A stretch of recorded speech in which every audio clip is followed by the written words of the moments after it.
Huwag niyo na po kaming hanapin sa mga presinto sapagkat ang inyong mga pulis ay nasa inyo ng mga telepono. Dial 911. Darating ang inyong mga pulis sa loob ng 5 minuto. Lilingkod sa bawat Pilipino at magbibigay ng tamang impormasyon para sa tahimik at maayos na Pilipinas. Police News Network, alagad ng batas, tagapagtaguyod ng balitang pulis, sandigan ng mamamayan, patnubay ng katotohanan. Kampo Krame, maghahatid ng pinakahuling kaganapan at nagbabagang balita. Ito ang PNN Police News Network. At ngayon, ang inyong mga tagapagbalita. Magandang araw, bagong Pilipinas. Kami, ang inyong alagad ng batas, tagataguyod ng Balitang Pulis. Ako po si Patrolman Adrian Deao. At ako naman po si Patrolwoman Fe Octaviano, maghahatid sa inyo ng tamang balita, kwento ng pulis at serbisyo para sa mamamayan. At ito ang PNP News Online. Ang pangunahing balita ng Police News Network, alagad ng batas, tagataguyod ng Balitang Pulis.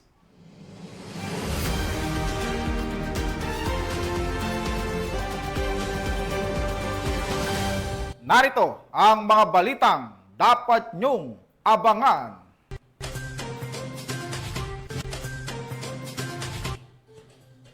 ₱4 milyong halaga ng shabu nasabat sa Konsolasyon, Cebu. Top 1 most wanted person municipal level, arestado sa Apayao. At mahigit ₱1 milyong halaga ng puslit na sigarilyo nasa kote sa isang checkpoint operation sa Maguindanao del Norte.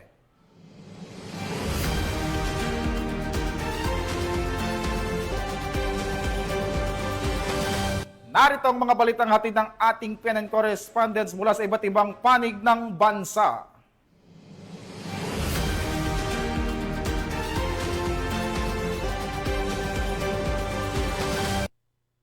Natin na ang balita mula sa bahagi ng Luzon.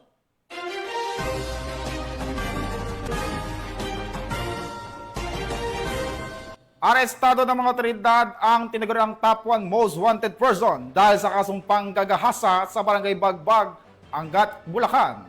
Ang pagkakaaresto sa sospek ay simbolo ng patupad ng kapulisan sa kanilang pangakong protektahan ang mamamayan at itaguyod ang hustisya. Ibabalita yan ni Patrolwoman Cristalyn Javier. Ng mga otoridad ang tinaguriang top 1 municipal most wanted person sa kasong rape sa Barangay Binagbag, Angat, Bulacan. Kinilala ni Police Captain Jason M. Viola, hepe ng Angat Municipal Police Station, ang suspect na si alias Imao, 22 anyos, walang trabaho at residente ng Barangay Binagbag, Angat, Bulacan. Naaresto ang suspect bandang alas 12:30 ng hapon ng mga tauhan ng operating unit ng Angat MPS sa bisa ng warrant of arrest na inisyu ni Honorable Teresa Genevieve N. Co., presiding judge ng Regional Trial Court, 3rd Judicial Region, Branch 17, Malolos City, Bulacan, para sa kasong rape na walang inirekomendang piyansa. Kasalukuyang nasa kustodiya ng otoridad ang suspect para sa dokumentasyon at wastong disposisyon.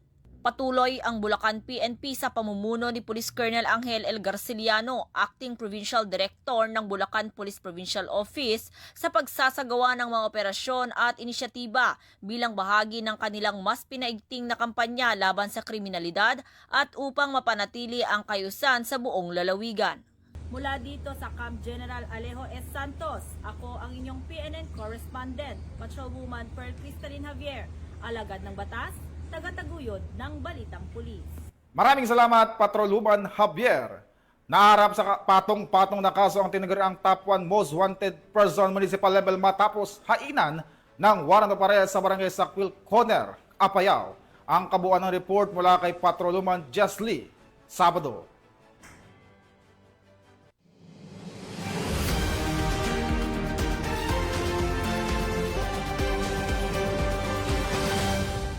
Arestado ng kapulisan ng Apayao ang top 1 most wanted person municipal level dahil sa kasong qualified rape, acts of lasciviousness at sexual assault sa isinagawang operasyon kamakailan sa Barangay Sakpil, Corner, Apayao.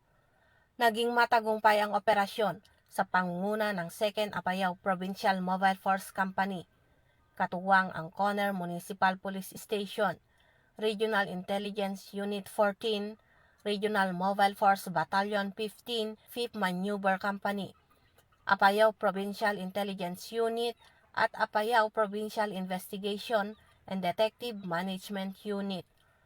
Naaresto ang suspect sa bisa ng warrant of arrest na inisyu ng presiding judge ng Regional Trial Court Branch 26 sa Luna, Apayao, kaugnay ng nasabing mga kaso na walang inirekomendang piyansa.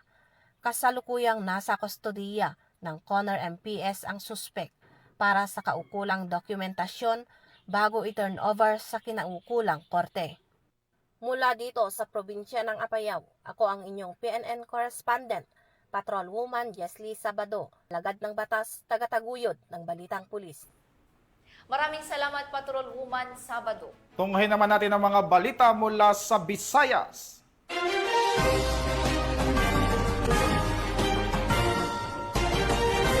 Napasakamay na ng mga kapulisan ng isang suspect matapos mahulihan ng 1 milyong pisong halaga ng shabu sa ikinasang bypass operation sa Iloilo City.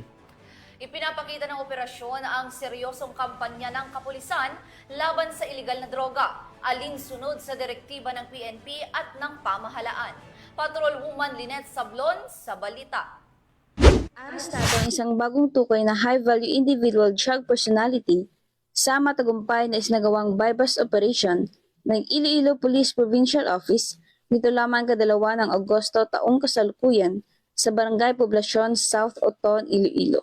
Kinilala ang suspect na si alias Bong, 46 na taong gulang, lalaki, walang trabaho, may live-in partner at residente na Barangay 8, Tigbawan, Iloilo. Sa operasyon, nakumpiska mula sa suspect ang humigit gumulang 75 gramo na inihinalang shabu na may standard drug price na tinatayang 510,000 pesos.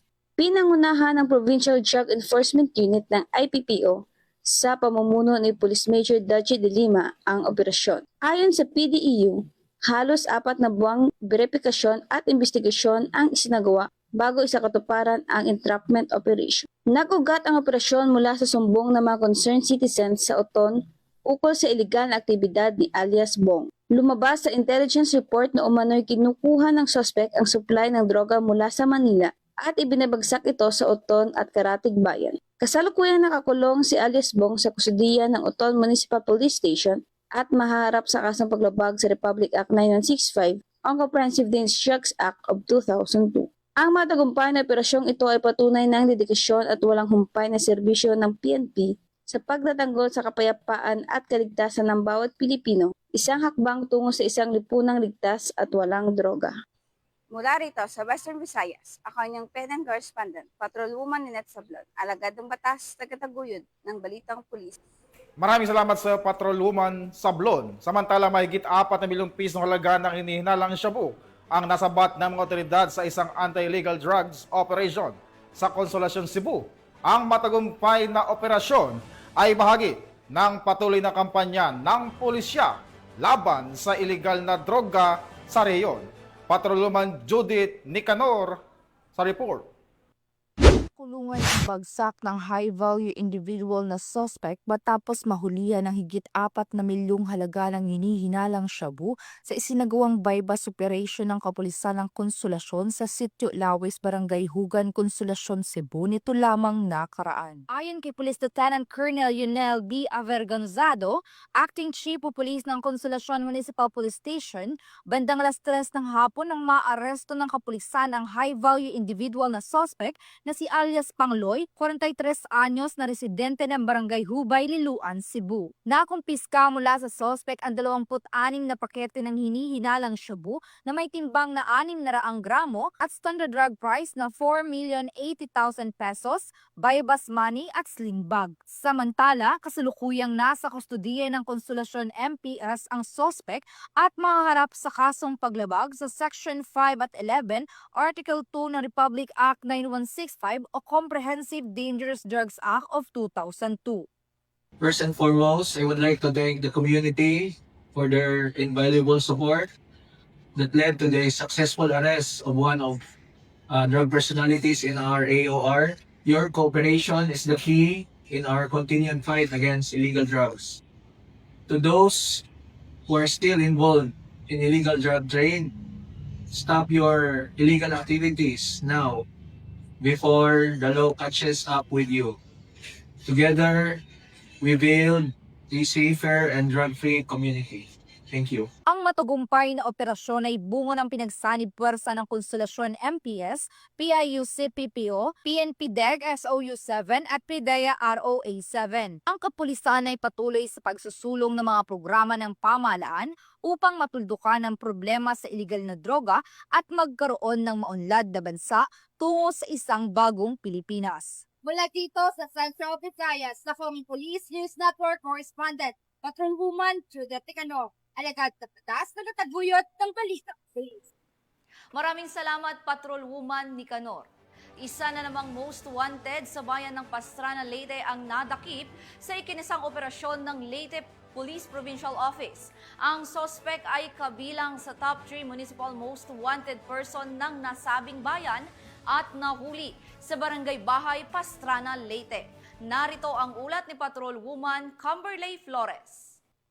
Takas sa mga autoridad ang nakatalagang top 3 municipal most wanted person na may kasong sexual assault matapos mahuli sa Barangay Bahay, Pastrana, Leyte. Bandang alas 12:20 ng hapon nang maaresto ang akusado ng mga tauhan ng Pastrana Municipal Police Station kasama ang Leyte Provincial Intelligence Unit sa bisa ng warrant of arrest para sa kasong sexual assault sa ilalim ng Article 266-A kaugnay sa Section 5B ng RA 7610 o Special Protection of Children Against Abuse, Exploitation and Discrimination Act na mainirekomendang piyansa na 200,000 pesos para sa pansamantalang kalayaan. Ang akusado ay dinala sa Pastrana MPS para sa kaukulang dokumentasyon at tamang disposisyon. Ang pagkakahuli sa akusado ay resulta ng masigasig na operasyon ng ating kapulisan upang masugpo ang kriminalidad sa ating bansa. Dahil sa bagong Pilipinas, ang gusto ng pulis, ligtas ka.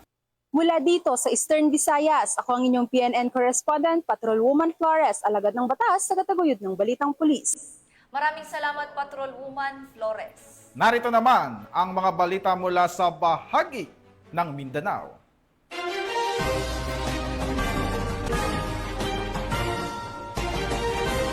Matagumpay na naisagawa ang isang lecture awareness program sa Zamboanga City na layuning magbigay kaalaman at paalala sa publiko hinggil sa iba't ibang isyung panlipunan at seguridad. Ang programa ay dinaluhan ng mga miyembro ng komunidad at iba't ibang sektor ng lipunan.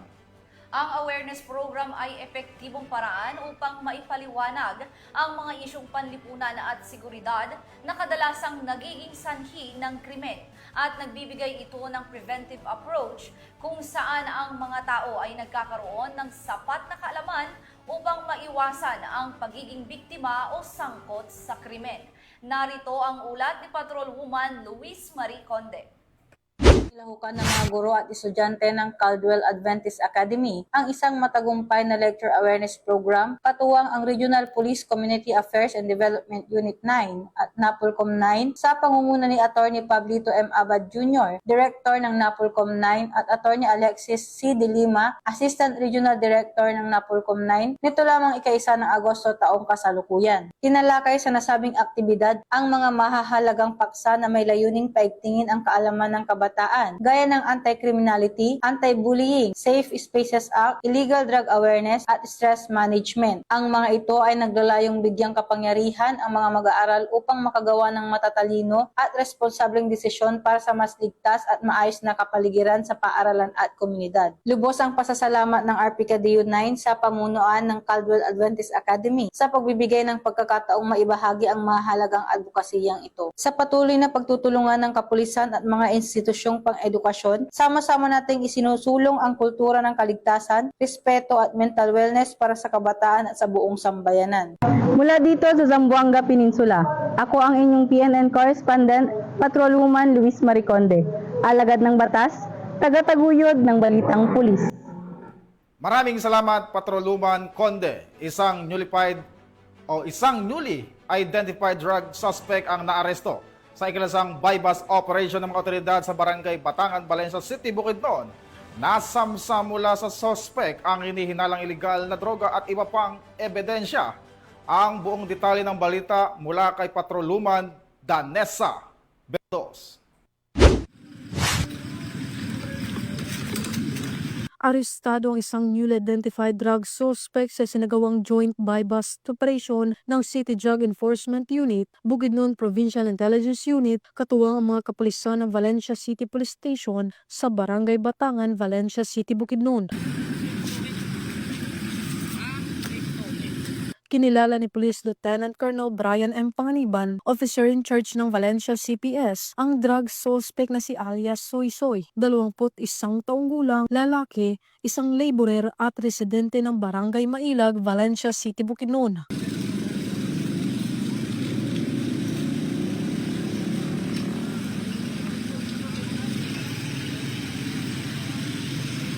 Sa ikinasang joint buy-bust operation ng mga operatiba bandang alas 6 ng gabi ay nagresulta sa pagkakumpiska ng mga pakete ng hinihinalang shabu na may standard drug price na 69,360 pesos, isang cellphone, isang 500 peso bill na ginamit bilang buy-bust money at iba pang mga non-drug items. Ang suspect ay nahaharap sa kasong paglabag sa RA 9165 o Comprehensive Dangerous Drugs Act of 2002. Mula dito sa Camp Capistrano, Gusa, Cagayan de Oro City, ako ang inyong Police News Network correspondent, Patrolwoman Danessa Berdos, alagad ng batas, tagataguyod ng Balitang Pulis. Maraming salamat, Patrolwoman Berdos.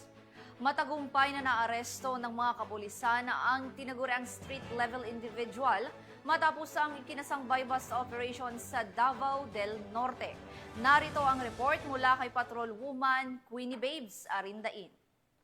Arestado isang individual sa patunay kinasang drug buy-bust operation sa Barangay Madaom, Tagum City, Davao del Norte. Nito lamang ikadalawa ng Agosto taong kasalukuyan. Kinilala ni Police Lieutenant Colonel Frederick E. Diles, officer in charge ng Tagum City Police Station, ang suspect na si alias Mar, 31 taong gulang, isang vendor na pawang residente ng nasabing lugar at tinaguri ang street-level individual sa nasabing lugar. Ayon kay Police Lieutenant Colonel Deles, naresto ang suspect sa kipagtulungan ng mga personahe ng Tagum City Police Station, First Davao Norte Provincial Mobile Force Company at sa koordinasyon ng Philippine Drug Enforcement Agency 11. Dagdag pa ni Police Lieutenant Colonel Deles, na-recover mula sa suspect ang isang pakete ni hinalang shabu at buy-bust money na ginamit sa operasyon. Kasalukuyang nasa kustodiya ang suspect upang dumaan sa tamang disposisyon at maharap sa kasong paglabag sa RA 9165 o Comprehensive Dangerous Drugs Act of 2002. Samantala, ang laban kontra kriminalidad ay patuloy na pinapaigting ng Police Regional Office 11 sa pamumuno ng Regional Director Police Brigadier General Joseph R. Argiles, alinsunod sa kampanya ng Bagong Pilipinas na panatilihin ang kapayapaan at kayusan tungo sa pagsulong ng bansa. Mula dito sa Police Regional Office 11, ako yung PNN Correspondent Patrolwoman Queenie Babes Arindain, alagad ng batas, tagataguyod ng Balitang Pulis.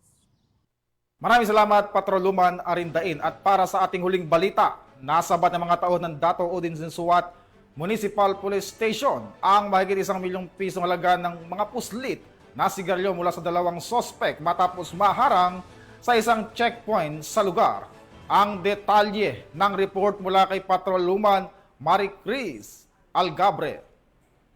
Nasabat ng mga operatiba ng Dato Udin Sinsuat Municipal Police Station ang 1.3 milyong piso halaga ng puslit na sigarilyo habang arestado naman ang dalawang individual sa sinagawang checkpoint operation sa bahagi ng poblasyon Dalikan, Dato Udin Sinsuat, Maguindanao del Norte nito lamang ika-31 ng Hulyo taong kasalukuyan. Ayon kay Police Lieutenant Colonel Ismail Madin, hepe ng Dato Udin Sinsuat Municipal Police Station, dalawang suspect ang sakay ng minivan na naharang sa checkpoint. Kinilala ang mga ito sa mga alias na Rods, 38 anyos mula Zamboanga City at alias Rico, 29 anyos mula Santa Cruz, Davao del Sur. Nasamsam mula sa mga suspect ang kabuuang 35 master cases ng Canol Menthol at Green Hill brand menthol at 87 rims ng Green Hill brand menthol na pinaniniwala ang mga puslit na sigarilyo na nagkakahalagang 1,345,690 pesos. Ang mga nakumpiskang kontrabando ay isusumiti sa Bureau of Customs para sa kaukulang disposisyon habang inihahanda na ang mga kasong isasampa laban sa mga suspect. Patuloy ang pinaigting na kampanya ng Dato din Sinsuat PNP laban sa smuggling at iba pang illegal na aktibidad upang matiyak ang kapayapaan at kaayusan sa lalawigan. Mula rito sa Rio ng Bangsamoro, ako ay inyong PNN correspondent, Patrolwoman Maricris Algabre, alagad ng batas, tagataguyod ng Balitang Pulis. Maraming salamat, Patrolwoman Algabre. At yan ang mga balitang nakalap ng ating PNN correspondent mula Luzon, Visayas at Mindanao. Sa ngalan ng pamunuan ng Philippine National Police sa pangunguna ni Chief PNP Police General Nicolas Torre III at sa pangunguna ni President Ferdinand Bongbong Marcos Jr., kami maglilingkod sa bawat Pilipino at magbibigay ng tama at balanseng balita dahil dito sa bagong Pilipinas, ang gusto ng pulis, ligtas ka. At bilang bahagi ng mas pinabilis at pinalawak na emergency response system, muli naming ipinapaalala ang panawagan sa ating mga mamamayan na huwag nyo na kaming hanapin sa mga presinto sapagkat kami ay nasa inyo ng mga telepono. Dial 911, darating kami sa loob ng 5 minuto. Mula rito sa tanggapan ng tagapag-ugnay ng Pambansang Pulisya, ako ang inyong alagad ng batas, tagataguyod ng Balitang Pulis. Ako, si Patrolman Adrian Deao. At ako naman si Patrolwoman Fe Octaviano. Maghahatid sa inyo ng tamang balita, kwento ng pulis at serbisyo para sa mamamayan. At ito ang PNP News Online. Ang pangunahing balita ng Police News Network.